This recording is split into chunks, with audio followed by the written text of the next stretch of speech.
आज विशेष करी आम ओडिशार राजधानी भुवनेश्वर सहर पाई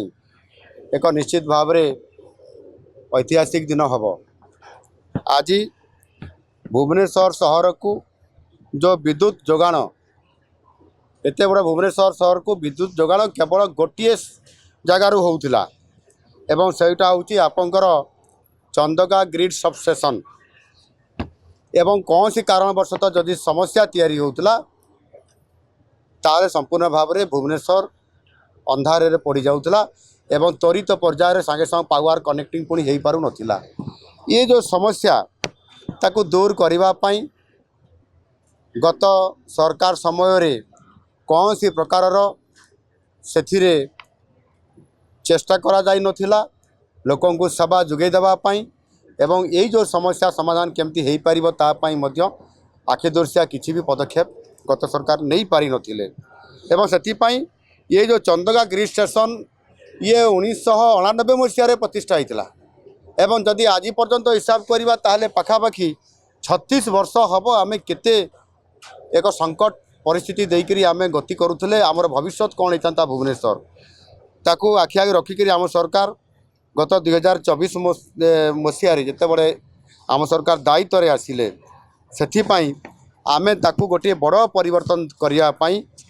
माननीय ये आमर शक्ति मंत्री उपमुख्यमंत्री केवी सिंह महाशय ये अच्छा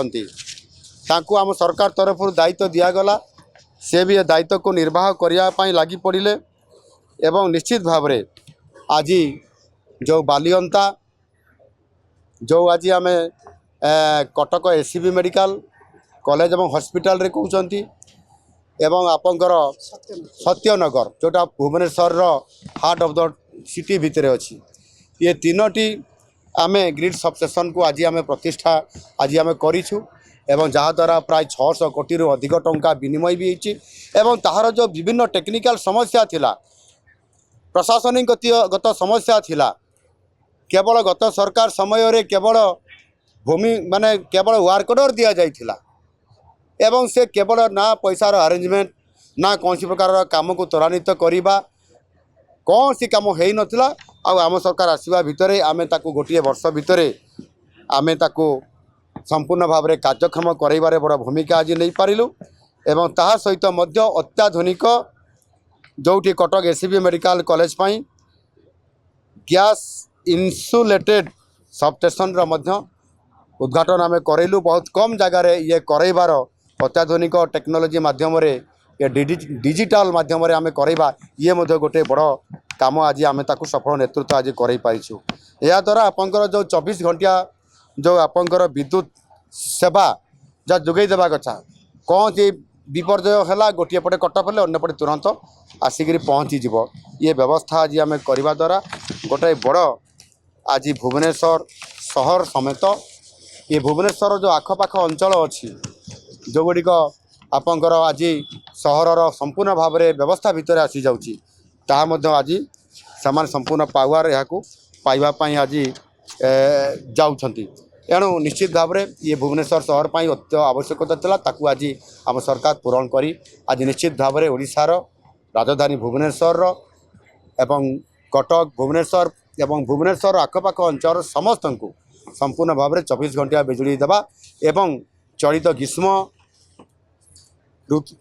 जो प्रभाव आरंभ होउछि ए ग्रीष्म प्रभाव मध्य बिजुली काट आउ हेब नाही अघोषित बिजुली काट हेब नाही सेथिपाई मध्य राज्य सरकार तरफ ये प्रतिश्रुति दिया जाउछि ताहा मध्य निश्चित भाव में कार्यकारी करा जिवो।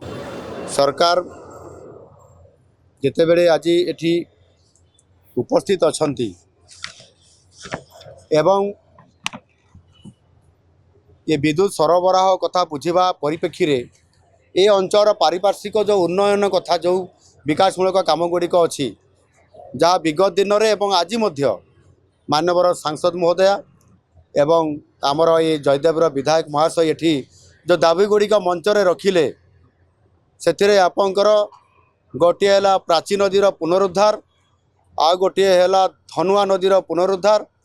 एवं आपंकर दया नदीर पुनरुद्धार ये जो तीनोटी नदी रहा एवं आपंकर भुवनेश्वर आखपाखे जो केनाल गुड़िक अच्छी से केनाल गुड़िक तार किभଳି भाବରେ मरामती हो पार RIDF स्कीम अधीन ताकू आज मुझे आपण मानकर मंचर घोषणा करली एवं यह पूर्व रिव्यू करी आ रिव्यू है निष्पत्ति नि जाइथिला जे ये काम गुड़िक आमे पुनरुद्धार कार्यक्रम आगामी दिन में करूँ बोली एवं गत बजेट अधिवेशन समय रे बजेट रे मध्य मु घोषणा करी अर्थमंत्री हिसाब रे जे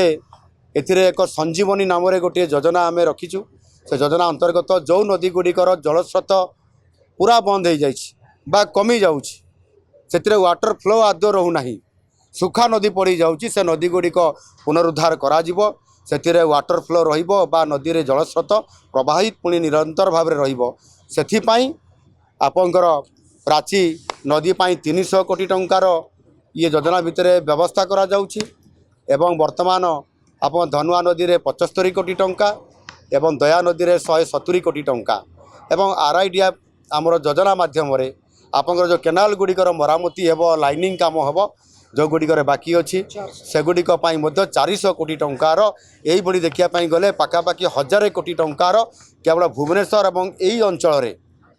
ये जो जयदेव विधानसभा अंतर्गत आपंकर पिपिली विधानसभा एवं यही जो नियाड़ी